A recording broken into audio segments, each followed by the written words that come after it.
Welcome back. Congress નેતા શક્તિસિંહ ગોહિલ પણ Ahmedabad airport પર કોંગી નેતાઓને આવકારવા પહોંચ્યા હતા, જ્યાં તેમણે અમદાવાદના આંગણે કોંગ્રેસ વર્કિંગ કમિટીની બેઠકનું મહત્વ, કોંગી ધારાસભ્યોના પક્ષ પલટા અને આગામી લોકસભા ચૂંટણીને લઈને કોંગ્રેસની રણનીતિ સહિતના પ્રશ્ને જીએસટીવી સાથે ખાસ વાતચીત કરી હતી। અધ્યક્ષ રાહુલ ગાંધી અમદાવાદની મુલાકાતે છે, ત્યારે જ આપણી સાથે જે શક્તિસિંહ ગોહિલ સાહેબની સાથે જ આપણે વાત કરીશું। શું કહેશો, જે પ્રમાણે ફર્સ્ટ 58 વર્ષ પછી સીડબ્લ્યુસીની બેઠક યોજાઈ રહી છે અને લોકસભા ઇલેક્શન છે, કેટલી અસર થઈ શકે છે? હું સૌથી પહેલાં તો રાહુલ ગાંધીજીનો આભાર માનીશ। 1961 પછી વર્ષો પછી ગુજરાતમાં વર્કિંગ કમિટીની મિટિંગ થઈ રહી છે। આજનો દિવસ ઐતિહાસિક દિવસ છે। 12મી માર્ચ દાંડી યાત્રાનો દિવસ છે।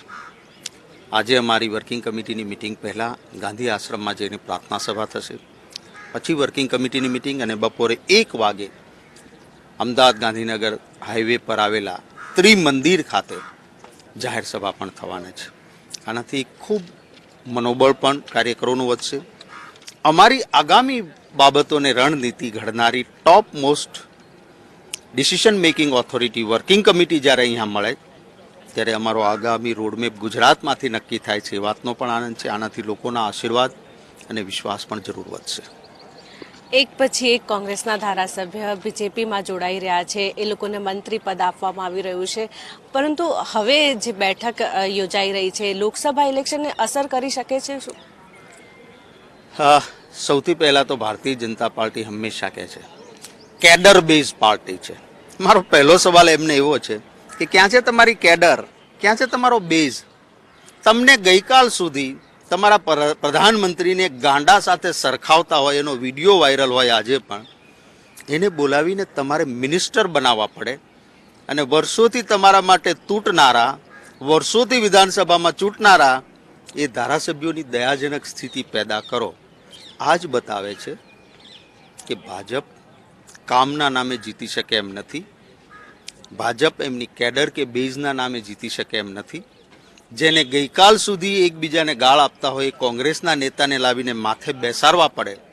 જે ભાજપ કોંગ્રેસ મુક્ત ભારતની વાત કરતું હતું, જે શક્ય નથી, કારણ કે આઝાદીની લડાઈમાં પણ કોંગ્રેસ અને લોકોના દિલમાં કોંગ્રેસ છે, પણ હવે એવું થઈ ગયું કોંગ્રેસ મુક્ત ભારત તો શક્ય નહોતું, પણ આખું ભાજપ કોંગ્રેસ યુક્ત થઈ ગયું અને એમાં પણ કોંગ્રેસમાંથી વેચાણા, જેની સામે તમે ભ્રષ્ટાચારના તળાવોમાં રૂપિયા ખાઈ ગયા છે અને આક્ષેપ કરતા હતા અને માછલા ધોતા હતા, એને ગળે મેળવીને ખેસ ભાજપનો પહેરાવવો પડે।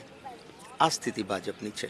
આપને લાગે છે જે ધારાસભ્યો બીજેપીમાં જોડાઈ રહ્યા છે એ ક્યાંક જનતાની સાથે તો દગો કરી જ રહ્યા છે? ચોક્કસ એ દ્રોહ છે।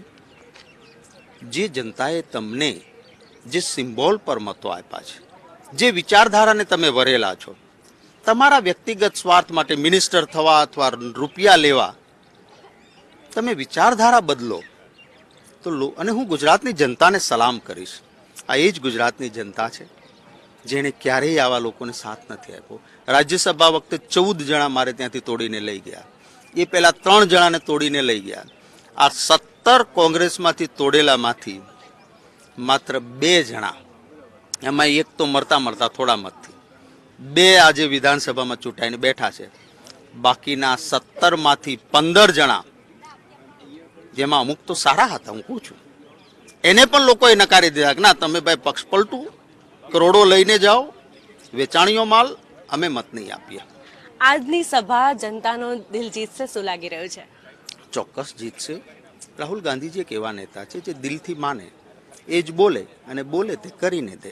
તમે જો આ 3 રાજ્યોની ચૂંટણીઓ આવી, રાહુલ ગાંધીજીએ ચૂંટણી પહેલાં કહ્યું હતું કે હું ખેડૂતોનું દેવું માફ 10 દિવસમાં કરાવીશ, મારી સરકાર આવશે તો પોષણક્ષમ ભાવમાં વધારો હું 10 દિવસમાં કરાવીશ।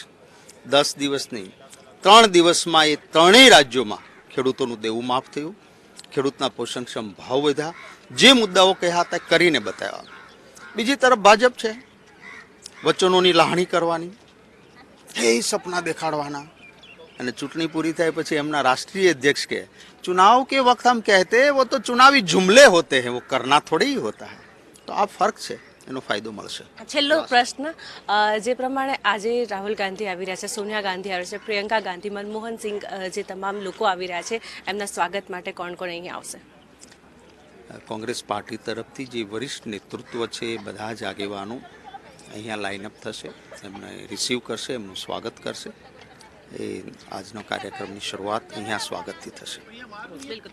તો બિલકુલથી આજે શક્તિસિંહ ગોહિલ હતા, કોંગ્રેસના જે નેતા જે છે. તો રાહુલ ગાંધી સહિતના જે વરિષ્ઠ જે નેતાઓ જે છે, આ લોકો જે એમનું જે રાહુલ ગાંધી, પ્રિયંકા ગાંધી અને સોનિયા ગાંધી અને સહિત મનમોહન સિંહનું જે સ્વાગત કરવા માટે એરપોર્ટ પર પહોંચશે. કેમેરામેન વસંત તિરગાડ સાથે મોનિકા આહિર, GSTV, અમદાવાદ.